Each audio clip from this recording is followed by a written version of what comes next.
Welcome to Be Wise, information about cannabis for older adults. Brought to you by Active Aging Canada, a national charity that supports older adults living well and remaining active. Production for this podcast was made possible through a financial contribution from Health Canada's Substance Use and Addictions Program.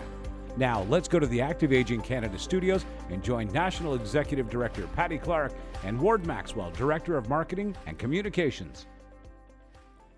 Today's topic is cannabis and older adults.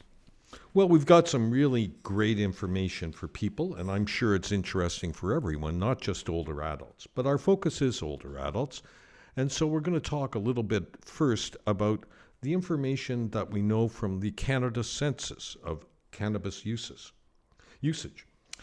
Older adults are one of the fastest growing groups of cannabis users in Canada.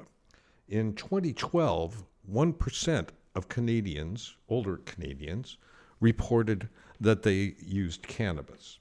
That amount has increased to 6.6%. So that's a 660% increase in users of cannabis amongst the older set. And but we mean by that adults who are 65 years plus. One of the things about most of the older adults that we've found out through the census is that they're new users of cannabis. Some have used cannabis all their life, and some have restarted using cannabis, but most are new to it. And the interesting thing about that is most older adults are interested in cannabis more for its medicinal use rather than non-medicinal use. In fact, we know older adults, 65 years and older, 52% of them use cannabis products for medicinal purposes. And then the other 48% is a mixture of non-medicinal and of both medicinal and non-medicinal purposes. The one thing that we can tell you is there is no average cannabis user. Everyone is different. It can be people of any age and any background. What we're going to try to do for you is give you information that we know is based on research and fact about cannabis.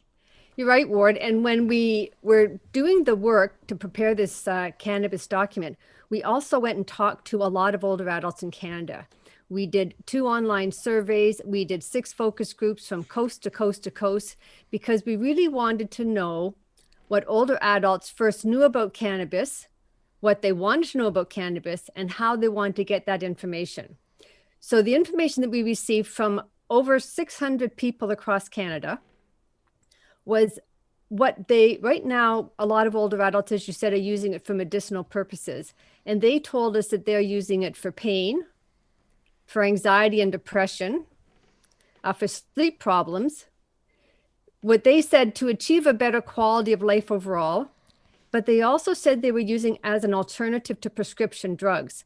And that's an interesting comment, because people are finding as they're older, many older adults have a chronic disease. They may have 2 or 3 chronic diseases. And they start to get this mix of drugs that they're taking, prescription drugs from their doctor, which is fine. But people are finding that they want to find an alternative to the prescriptions. People said they are trying medicinal cannabis for an alternative to prescription drugs. So we also asked them, though, how they'd like to get the information, because there's a variety of different ways that older people want to get information on many topics. And they told us that they wanted to learn more about cannabis and the risks and the benefits. And as we know, cannabis from 30 years ago is very different from the way cannabis is today. So they want to know the risks and the benefits, what happens as we age, and how does it affect us as we age. They also said they wanted credible information from a trusted source.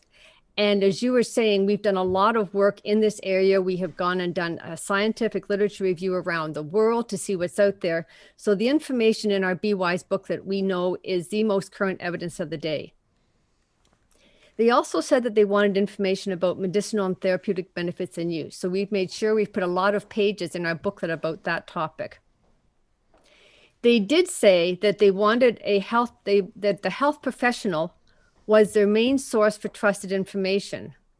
But many people recognized that a lot of the health professionals, be it an allied health professional or their medical doctor, they don't have a lot of training right now in cannabis use, because it is still so new out there that a lot of doctors don't have enough information yet.